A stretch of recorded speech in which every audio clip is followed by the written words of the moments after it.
Bonjour à tous et bienvenue pour une nouvelle vidéo. On se retrouve comme d'habitude pour un petit débrief de cette semaine 18. Aujourd'hui nous sommes vendredi.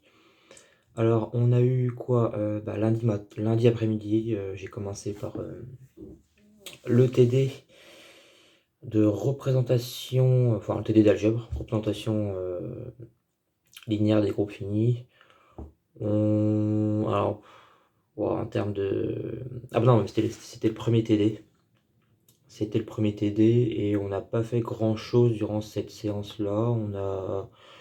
On s'est intéressé à l'exercice 1, qui est très pas du tout facile, franchement, comme premier exercice d'application pour les représentations. C'est vraiment pas le plus simple. En plus, il y avait un peu de géométrie affine dedans et moi qui n'aime pas trop ça, voilà. Ouais, donc c'était une histoire de représentation, mais en lien avec le groupe symétrique en fait, et du coup il y avait de la géométrie et du groupe symétrique, et du coup la représentation qu'il y avait, c'était pas les meilleures quoi, qu'on pouvait avoir. Donc voilà, on a fait pas grand chose, hein, 3 questions peut-être. Mardi. Donc à la base, il y avait le CM à 11h. Bon, il y avait analyse fonctionnelle lundi, mardi et jeudi, mais moi j'ai pas, comme j'ai pu expliquer. À 11h mardi, il y a le CM de représentation, enfin le CM d'algèbre.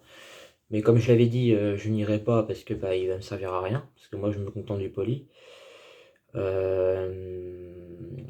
Donc voilà, donc au final, mardi après-midi, c'était vraiment là que ça a commencé pour les 2 séances de cours de calcul différentiel et géométrie, enfin géométrie différentielle. Au final, j'y suis allé pour rien aussi, parce que je suis le poly aussi pour ces tuyaux-là, donc, mais j'y vais quand même pour voir un peu le suivi. Et durant ces deux séances-là, on a fini le rappel du chapitre 1 qui concerne le calcul diff. Voilà, il a rappelé le théorème d'inversion locale. Il n'a pas rappelé le critère global, mais c'est dans le poly en soi. Et on a fait aussi théorème des fonctions implicites. Il a donné des applications, je crois, oui. Et on a parlé de la dernière partie qui consiste sur les équations différentielles et les flots. Les flots de vecteurs, ou les champs de vecteurs. Ouais, les flots. C'est très bizarre. Voilà. Et c'est tout.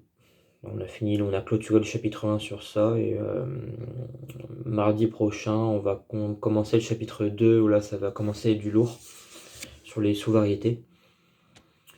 Ok, mercredi matin, on a eu les 2 premières séances de TD, de calcul différentiel. Alors on a 2 feuilles, on a la feuille 0 qui concerne le calcul diff, donc on ne s'est pas intéressé là-dessus, c'est vraiment si on a besoin, donc faut les faire, et si on a besoin de s'intéresser à un exo qui nous bloque, et bien là il va venir dessus, mais c'est plus des rappels. Et nous on est directement passé à la feuille 1 qui porte sur... c'est un peu des rappels en soi aussi, mais en fait il y a 2 parties dans cette feuille 1. La première partie, ça concernait le théorème d'inversion locale, les fonctions implicites. Il y avait 4 exos là-dessus, voilà, on a fait le 1, 2, on a fait les 4 quasiment. Et la deuxième partie, ça concerne sur les flots, qui est un truc nouveau, donc voilà, on n'a pas encore fait. Et mercredi après-midi, on a eu le deuxième TD d'algèbre. Et là, pour le coup, on n'a rien fait. Enfin, il n'y avait pas eu vraiment de correction. Et comme niveau timing, j'ai pas eu le temps de préparer non plus les exercices. Et c'est ce qu'il faut faire, hein, d'ailleurs, hein. C'est ce que j'avais expliqué d'ailleurs dans la vidéo. Mes conseils pour réussir sa licence de mathématiques, qui est valable aussi pour le master après et tout ça. Préparer ses exos en avance. Et là, pour le coup, niveau timing, j'étais pas trop... voilà. J'ai pas eu le temps vraiment. Donc, bon, au final, la correction, il n'y a pas vraiment eu. Et on n'a toujours pas... Ouais, on a fait l'exo 1, mais on a passé des questions. Et on a fait l'exo 2, mais qui était très très court. Et c'est tout. On n'a vraiment pas fait grand chose. Voilà. Et bah week-end mercredi, parce que bah, jeudi, il n'y a rien pour moi. Analyse fonctionnelle, j'ai pas. Et vendredi, bah, aujourd'hui, pareil. Voilà. Et la semaine prochaine, ça va être exactement pareil, à seule exception où jeudi matin, bah, il est censé avoir de 8h à 9h20 une semaine sur deux, comme je l'avais expliqué, le fameux cours là, qui me sert à rien. Donc bah, je serai encore week-end mercredi, ça va être ça toutes les semaines. Mais au moins, je pourrais pas dire que j'aurais pas le temps de pas me concentrer sur les deux yeux.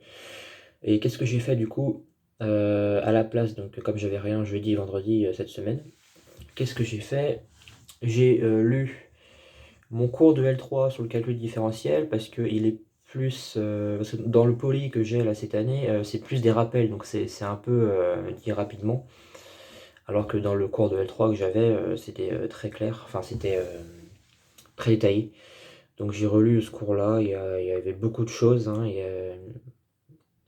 on revient sur la définition de dérivabilité, au sens de Fréchet, au sens de gâteau. On est dans le cas où quand f a de grand E dans grand F et dans le cas où E égale Rn, dans le cas où grand F égale Rm, dans le cas où E égale Rn et F égale Rm, voilà, dérivée partielle, c'est la dérivée directionnelle selon le vecteur de la base canonique, etc. Il y a des théorèmes, conditions suffisantes d'existence de la dérivée, beaucoup de choses dans ce chapitre-là, et ça c'est pas plus mal de revoir ça. Et ça va me permettre de pouvoir commencer les exos de la feuille 0. Parce qu'il faut bien les faire aussi, quoi. Ça fera pas de mal. Et là, je suis arrivé à la partie sur les dérivés d'ordre K, ou supérieur ou égal à 2. Voilà. Donc c'est tout pour moi pour cette semaine. Donc je vous dis à la semaine prochaine, et puis passez un bon week-end, et bonne semaine.